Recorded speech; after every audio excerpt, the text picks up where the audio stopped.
Eu quero falar hoje sobre o sal da terra e sobre a luz do mundo.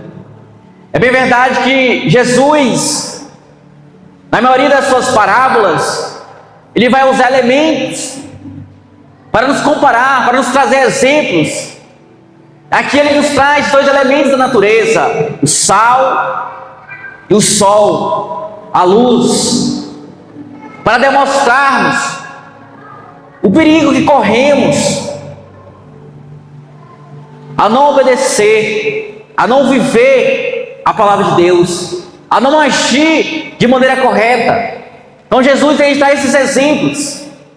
Aqui está dentro do maior sermão que Jesus pregou, o Sermão do Monte, na qual ele vai ensinar sobre a vida do cristão, como o cristão deve andar, deve se comportar, como o cristão deve viver o seu caráter, de como uma pessoa que aceitou Jesus Cristo deve se comportar dentro da sociedade, dentro da igreja, fora da sua casa, dentro da sua casa. E na verdade ele vai começar dizendo no versículo 13: vocês são o sal da terra. É tão interessante que quando Jesus vai dizer que vocês são o sal da terra, ele estava falando em um momento que não existia nenhum tipo de refrigeração. Não tinha geladeira, não tinha freezer, não tinha nada para conservar os alimentos. Mas porém existia algo, existia alguma coisa que era capaz de preservar os alimentos. E esse algo é o sal. É bem verdade que quase tudo que comemos hoje tem sal. Mas quando o sal, a gente come, é tão acostumado a comer o sal, que quando a gente come algo com sal, a gente não dá tanto valor. Mas quando comemos algo que falta sal, nós reclamamos. É evidente. Quando eu e você comemos algo, uma carne, um peixe, está sem sal, nós sentimos a falta do sal. Então é interessante que Jesus diz: vocês são o sal da terra. Nós vivemos em um mundo que as pessoas não dão mais a importância para o cristão. O mundo não está dando mais importância a nós. Estamos perto deles, mas eu tenho certeza que um dia eles vão sentir falta do sal da terra. Um dia eles vão sentir falta daqueles crentes barulhentos, como fala o hino. Eles vão olhar para o lado e não vão perceber, vão sentir a ausência. Enquanto estamos no mundo, muitos não dão o valor. Mas um dia eles vão sentir a nossa falta. Assim como eu e você, quando comemos algo sem sal, nós reclamamos. Então é verdade que o sal era usado em algumas ocasiões. O sal, ele tem algumas funções importantes, assim como eu e você. Eu trouxe aqui 3 funções que o sal tem. E o sal tinha naquela época que Jesus falou essas palavras, e tem hoje. A primeira função do sal é: ele preserva da podridão. Naquele tempo, como eu falei, não tinha refrigeração. Quando uma pessoa queria preservar algo de apodrecer, uma carne, um peixe, essa pessoa colocava sal. Ela colocava sal para aquela carne, aquele objeto durar mais tempo.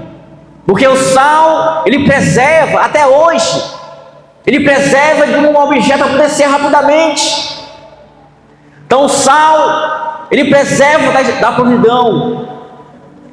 Mas aí Deus vai dizer: vocês precisam ser como sal. O cristão, ele deve estar no mundo com um propósito. Deus te chamou, não foi para ficar em vão, mas você tem um propósito aqui na terra. O cristão tem um propósito aqui na terra. Qual o propósito? de preservar o mundo da podridão do pecado. Deus te escolheu com um propósito.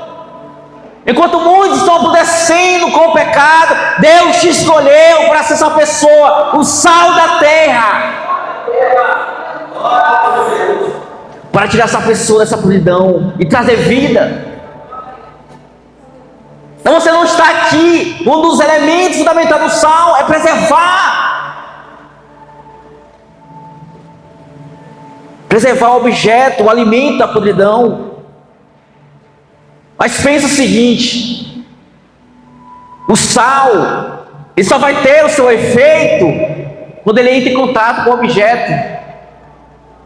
Você pega uma carne, você colocar o sal perto da carne não vai adiantar de nada. Você tem que pegar o sal e colocar em cima da carne e ter contato. Assim também é a igreja de Cristo. Muitos estão escondidos, muitos não estão entrando em contato, mas Deus, Ele nos mostra que para sermos sal da terra, temos que estar em constante contato com o mundo. A igreja, ela tem um propósito. O propósito de tirar pessoas da podridão do pecado. Mas você não vai agir se escondendo. Você não vai agir recuando. Mas para a igreja de Deus fazer o efeito que o sal faz, ela precisa estar em contato constante. Louvado seja Deus. Então Deus, é tão verdade que Deus não apenas falava, mas Ele também agia. Marcos 15,16, Ele vai dizer: ide por todo o mundo e pregar o evangelho a todas as pessoas. Ele está falando: ei, você é o sal da terra, mas que para você ter o efeito que o sal tem, de preservar, você precisa estar constantemente no meio dessas pessoas que precisam de sal. Mas muitos estão se escondendo. Deus, Ele chamou com esse propósito, preservar da podridão. Quantas pessoas estão morrendo com esse mal do pecado, e muitas vezes estamos nos escondendo, estamos com medo. É bem verdade que quando uma pessoa ia viajar e demorava mais dias, essa pessoa tinha que colocar mais sal nesse alimento. Até hoje eu creio, quando você vai comer uma carne, coloca sal na hora ali um pouquinho, você come e assa. Mas antigamente você queria preservar por mais tempo, você tinha que colocar bastante sal, para que aquela carne durasse, aquele peixe durasse mais tempo. Aí muitos pensam, olham para as pessoas, até para mim, já olharam para você e disseram: esse aí não tem mais jeito, já está podre, já está perdido. Eu creio que muitos de vocês, pessoas da própria família, já olharam para você e disseram: você não tem mais jeito, já era, está podre, não presta mais. Mas Jesus olha para você, presta sim. Aí Paulo vai dizer: não é porque você tem muito pecado, não é porque você tem pecados, é traficante, já matou, já roubou, que você não pode ser alcançado pela graça de Deus. Você pode sim. Ele vai continuar a dizer em Romanos 25: ei, você pode ter pecado que for, mas Deus, a graça de Deus está aqui para te alcançar. Sabe por quê? Ele vai dizer: porque aonde abundou o pecado, superabundou a graça de Deus. Não existe pecado que Deus não pode salvar. Não existe pecado que Deus não pode entrar e colocar a mão. Você é o sal da terra. Quando muitos falam que aquela pessoa não tem mais jeito, eles têm jeito sim. Para o meu Deus não há nada impossível. Então, um dos objetivos do sal é preservar a podridão. Então, lembre-se, Deus nos compara como sal. Eu e você somos a igreja. Nós temos esse papel de preservar as pessoas que estão lá fora, de morrer. Que quando uma coisa apodrece, não serve para mais nada, ser jogado fora. Mas Deus, Ele te chamou para ser luz, para ser sal. Lembre-se, você tem poder, a sua oração tem poder. Deus nos constituiu, vai, pregue para toda criatura. Eu te dou autoridade para orar, eu te dou autoridade sobre os demônios, sobre as enfermidades. Porque o sal tem isso. Segundo, o sal dá sabor. O sal tem algo que dá sabor. É tão tal que quando a gente come uma coisa sem sal, logo percebemos que ele tem um sabor de sal. Ele salga, dá um sabor. Quando eu falo em sabor, traz o que? Alegria. Quando a gente come algo gostoso, algo saboroso, a gente fica alegre, nosso corpo fica alegre. Então o sal, além de preservar a providão, ele nos dá também esse sabor de sal único. Quantas pessoas estão lá fora sem saber mais o que é o sabor da alegria? Quantas pessoas estão lá fora sem saber mais o que é alegria, o que é paz? Uma hora também nós estávamos nesse mundo sem saber qual é a alegria de sentir o Senhor, qual é a paz. Mas o Salmo nos traz isso. Um dia alguém falou para você de Deus. Um dia alguém levou essa alegria para você. Um dia alguém levou esse sabor para você. E Deus fala: ei, você também precisa levar alegria para essas pessoas que estão precisando. Leve um sabor. Então, interessante que o salmista, no Salmos de número 122, versículo 1, vai dizer, ele vai dizer assim: olha, eu estou aqui, mas algum dia alguém passou sobre mim e me convidou: ei, vamos à casa do Senhor. Ele olhou assim: ei, eu me alegrei quando me disseram, vamos à casa do Senhor, porque a alegria está aqui, é o Senhor que nos dá alegria. Então o sal, ele nos dá sabor. Terceiro, o que é que o sal dá? Você comer muito sal, o que é que o sal vai fazer com você? Ele dá o quê? Sede. O sal, ele vai dar sede de você.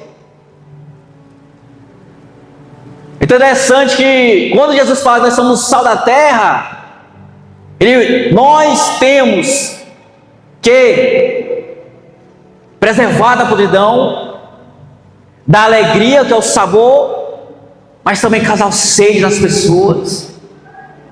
O sal, ele serve para dar sede. Nós vivemos em um mundo caído onde as pessoas não têm mais sede para as coisas espirituais, onde as pessoas não têm mais o desejo pelo pão da vida, onde as pessoas não têm mais o desejo, a sede pela água da vida, pelas coisas espirituais. Mas Deus, Ele nos constituiu. Nós precisamos, como cristãos, dar sede às pessoas que estão com sede. É tão verdade que João capítulo 4, versículo 13 ao 14 vai dizer, Jesus vai dizer assim: olha, você pode beber dessa água que tem no mundo, você pode beber o tanto que quiserem, mas você vai sentir sede. Mas eu te falo uma coisa: eu tenho uma água que, se vocês beberem, nunca mais terão sede. Louvado seja Deus. Então o sal dá sede, mas temos apenas uma água que pode saciar essa sede. Não estou falando dessa água que nós bebemos e sentimos sede, mas é a água viva, a fonte de vida. Louvado seja Deus. Então Deus, Ele te chamou como sal da terra. A parte B vai dizer, versículo 13: mas se o sal perdeu seu sabor, como restaurá-lo? Como você vai restaurar o sabor? Ele vai para outro detalhe: aí vocês são o sal da terra, Mas lembre, se você perder o sabor, como vai restaurá-lo? Ele faz uma pergunta interessante, que o sal puro, ele nunca estraga. Quando o sal ele é puro, ele não vai estragar. Porém, se ele for misturado com outra substância, ele vai estragar rapidamente. Então o que Jesus está nos falando para mim e para você é o seguinte: ei, eu te chamei como sal puro. Se você se misturar com o mundo, você vai perder o seu sabor de sal. Porque o sal puro, ele não estraga. Porém, se ele for misturado com outras propriedades, ele vai se estragar. É tão verdade que às vezes estamos nos misturando sem mesmo percebermos. Jesus vai falar assim: você não pode servir a dois senhores, porque você vai uma hora amar mais um, desprezar o outro, alegrar um, desprezará o outro. Quando Deus fala que devemos ser puros, é sem mistura, é estar com o coração puro, com as mãos limpas. Então Tiago, capítulo 4, verso 4 vai dizer: não sabeis vós que a inimizade do mundo é inimizade contra Deus? Qualquer um que quiser ser amigo do mundo constituirá inimigo de Deus. Então Jesus está nos falando: permaneça puro, seja puro. Você precisa estar puro. Porque aí ele vai continuar dizendo, continuar na parte C: porque você não servirá para mais nada, exceto para ser jogado fora e pisado pelos homens. A única coisa que Jesus fala para aquelas pessoas: olha, vocês são só da terra, mas lembre, seja puro, não perca o seu sabor. Porque quando você perder seu sabor de sal, a única coisa que você vai servir é para ser jogado fora e ser pisado pelos homens. Nesse contexto, por que Jesus vai falar isso nesse contexto? Naquele contexto, muitas pessoas iam oferecer sacrifício a Deus, e muito sacrifício incluía sal também. Mas quando o sal ele perdia seu sabor, ele perdia a puridez do seu sabor, ele estragava.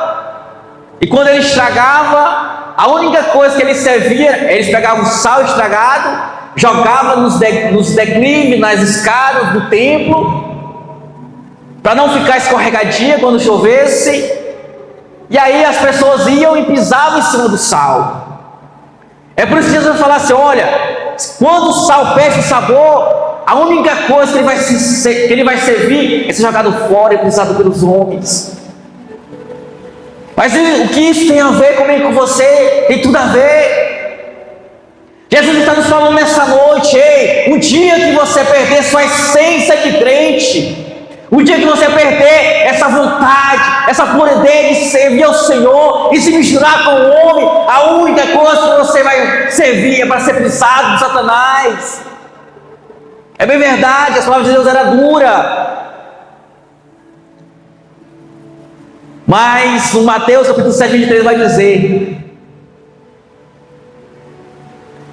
ei, eu não vos conheço, apartai-vos de mim, vós praticai iniquidade.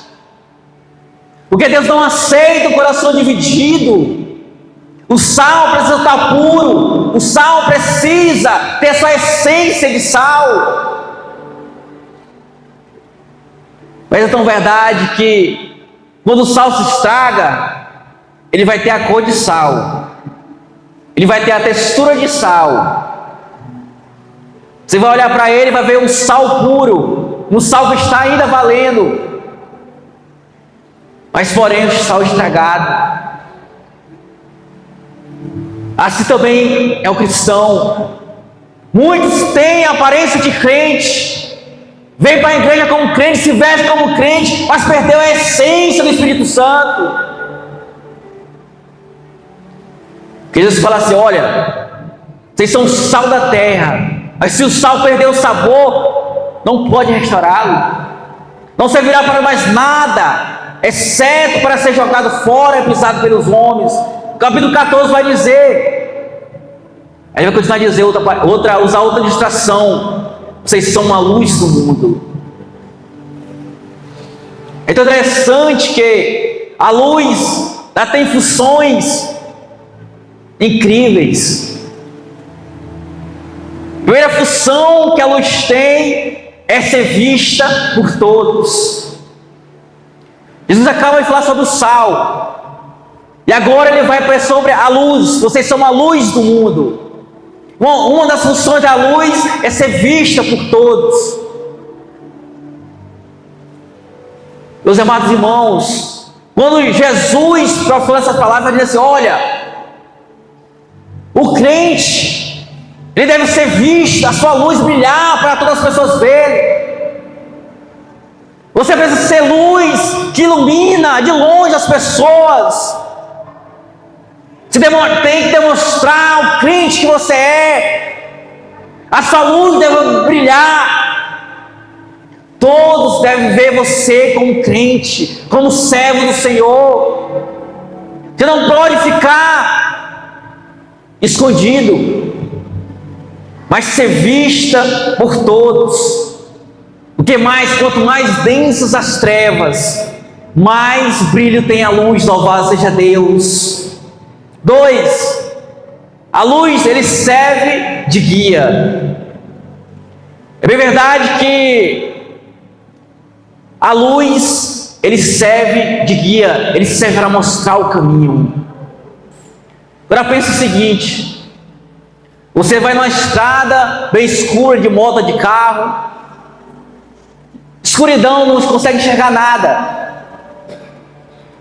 Se você não tiver uma luz para lhe mostrar o caminho, uma hora você vai cair, uma hora você vai bater em algo, uma hora você vai se machucar, porque está escuro. A escuridão tomou conta e você pode trazer altas consequências, seja ferimentos ou até a morte. Mas aí Jesus vai dizer: olha, vocês são a luz do mundo, vocês devem guiar as pessoas até a luz. Deus, ele te chamou, ele te escolheu com um propósito, não foi em vão, mas para você mostrar o caminho para as outras pessoas que estão nas trevas. Deus te escolheu como luz para você guiar as pessoas até a luz. Você não está aqui em vão. Deus não te escolheu em vão, mas Deus, ele te escolheu para você guiar as pessoas. Deus te escolheu para você guiar as pessoas que estão na escuridão e mostrar o caminho que é Jesus Cristo. Só ele vai dizer que ele é o caminho, a verdade e a vida. Ele é a luz, é só Jesus Cristo que é a luz.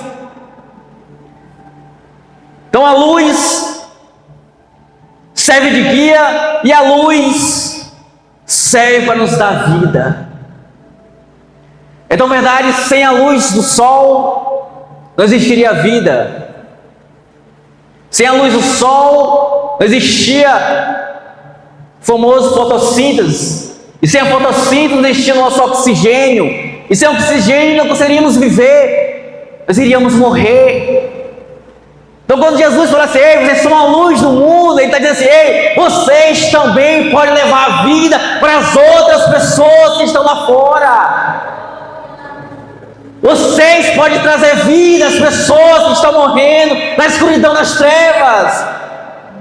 Eu te escolhi com o propósito de levar a luz, porque a luz, ela é vida. João capítulo 8, verso 2 vai dizer: eu sou a luz do mundo, e quem me segue não andará em trevas, mas terá a luz eterna. Louvado seja Deus. Então entenda, Deus, Ele nos chama sal da terra e luz do mundo. Nós temos um propósito aqui na terra, de preservar o mundo da podridão do pecado, de guiar as pessoas até o caminho certo.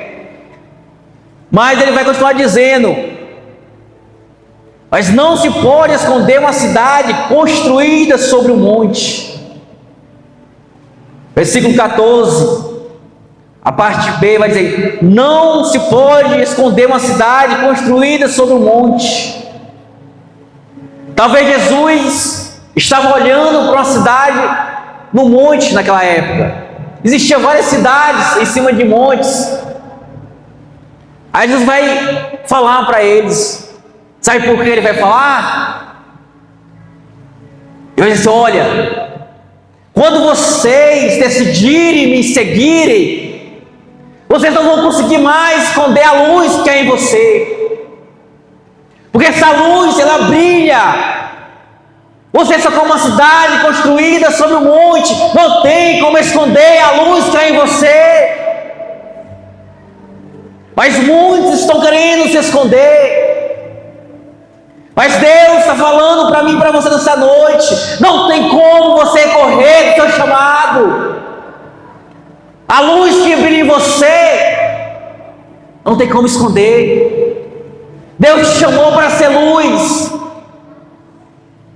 Assim como uma cidade construída sobre um monte, você é essa luz. Talvez você tentou se esconder, mas Deus te fala nessa noite: não pode se esconder do seu chamado. Ele te chamou para ser luz desse mundo. É tão verdade que Deus, Ele nos escolhe para ser isso. Em João capítulo 5, capítulo 15, verso 16, vai dizer: vocês não me escolheram. Ei, não foi você que escolheu estar aqui nessa noite. Não fui eu que escolhi estar aqui nessa noite. Aí Ele vai continuar dizendo: mas eu escolhi a vós para que ires, deem frutos, louvado seja Deus. Se alegre, não foi eu que escolhi, não foi você que escolheu, mas foi Deus que te escolheu, louvado seja Deus. Ele te escolheu para estar aqui, porque o propósito na tua vida é muito maior do que você imagina. Jeremias vai dizer que antes que Ele te formasse no ventre, eu te escolhi. Deus está falando com pessoas nessa noite que querem se esconder em seu propósito, mas Deus está falando desde antes do ventre da sua mãe: você é um escolhido, louvado seja Deus. Antes que eu te formasse no ventre, eu te escolhi. Antes de você nascer, eu separei e designei como profeta entre as nações, louvado seja Deus. Deus, Ele te escolheu. Você não pode fugir do seu propósito. Você até tenta se esconder, mas a luz que há em ti brilha mais forte. Quantas vezes pessoas olharam para você e perguntaram: você é crente? Você é evangélico? Porque é a luz que há em você, ela brilha, louvado seja Deus, e ela é vista por as pessoas que estão em trevas. Que Deus Ele chama para isso, para guiar.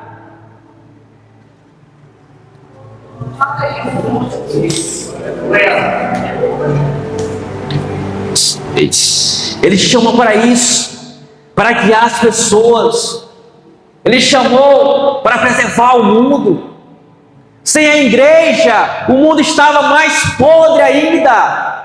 Mas nós somos a igreja que preserva, que traz a alegria, que traz a paz, que traz a luz, que mostra os caminhos para as pessoas que estão em trevas. Nós somos a igreja de Cristo. Você não pode se esconder do seu chamado. Você é o sal. Você é a luz do mundo. Versículo 15 vai dizer: e também ninguém acende uma candeia e coloca debaixo do velador. Ao contrário, coloca no lugar apropriado e assim ilumina todos que estão na casa. Irmãos, quando Jesus falou essas palavras, Ele estava falando com um grupo de pessoas muito pobres. A maioria das casas dessa época tinha um cômodo, como se tivesse uma casa, só um quarto, só um cômodo. E a maioria das casas só tinha uma porta, nem janela tinha. E eles usavam algo para iluminar a casa, porque era tudo escuro. Aí eles pegavam lamparina, eu creio que todo mundo conhece lamparina. Eles pegavam lamparina para poder iluminar a casa. Mas interessante, eles não colocavam essa luz, lamparina em qualquer lugar. Ou eles colocavam numa parede, ou eles colocavam em um pedestral, ficava mais em cima. Para quê? Para que aquela luz ela pudesse alcançar todas as pessoas, todo aquele quarto, todo aquele cômodo que estava ali. A Jesus, Ele nos mostra, Ele nos chama de luz, mas para que essa luz ela brilhe, ilumine as pessoas que estão em trevas, nós precisamos estar no lugar apropriado. A sua luz não vai brilhar se você estiver em casa. A sua luz não vai brilhar se você estiver trancado no seu quarto, não. Mas a luz brilha em meio à escuridão. Deus te chamou para brilhar em meio à escuridão. Mas interessante que existia algo que sustentava aquela luz acesa, aquela lamparina. A maioria das vezes usava-se óleo de oliva, era um azeite. Então constantemente tinha que abastecer aquela lamparina para não apagar. Alguns estudiosos falam que aquela luz nunca se apagava, em algumas casas nunca se apagava, porque no momento que ela se apagava, ficava a casa escura. Mas para que a luz não se apagasse, tinha que ser constante abastecido com azeite. Mas Jesus é tão sábio que nos mostra essa lição dizendo: ei, você não pode se apagar. A luz que é em ti não pode se apagar. Deus, Ele te chamou com um propósito. Não deixe a luz se apagar em você. Mas que essa luz não se apaga, existe algo, um combustível. Mas que combustível é esse? Eu te falo, o Espírito Santo de Deus serve como nosso combustível. É por isso que estamos aqui nos cultos buscando a presença de Deus, porque sem ela a nossa luz apaga, ela se desgasta. Então deixa Deus te usar. Ele te chamou com um propósito, deixa Deus te usar. Porque não foi você que escolheu Deus, mas Deus te escolheu para estar aqui. Ele te escolheu e disse: você é a luz do mundo. Você vai fazer o papel que uma luz deve fazer, iluminar, levar as pessoas no caminho certo. 16 vai dizer: assim brilha a luz de vocês diante dos homens, para que veja as suas boas obras e glorifique ao Pai de vocês que está no céu. Existe um propósito de fazer a obra do Senhor.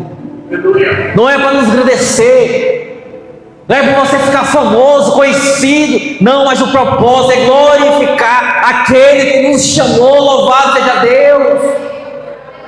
Nosso único propósito, como ele vai falar, é glorificar ao Pai que está no céu. Então Deus, Ele te chamou com um propósito. Deus, Ele te escolheu, como Jeremias vai falar, desde o ventre da sua mãe. Ele constituiu como profeta entre as nações. Você é luz que ilumina os caminhos daqueles que estão em escuridão. Porque o cego não pode guiar outro cego, mas você, eu e você é a luz do mundo que guiamos o cego em meio à escuridão. Mas lembre-se, só temos luz, porque o dono da luz, a própria luz, resplandece a sua luz em nós. Louvado seja Deus! Essa luz só consegue acender porque existe a energia. O crente só pode viver porque existe Deus. Louvado seja Deus! É só Ele. Então lembre, Deus Ele te escolheu com um propósito. Nós somos o sal e a luz do mundo. Não foi você que escolheu estar aqui, não foi você que escolheu ser crente, mas Deus te escolheu, porque Ele sabe do potencial que você tem, Ele sabe do que você é capaz, Ele sabe do que você consegue fazer. Só basta esforçar mais, só basta buscar mais um pouco, só basta orar mais um pouco, só basta deixar Deus te usar mais um pouco. Louvado seja Deus.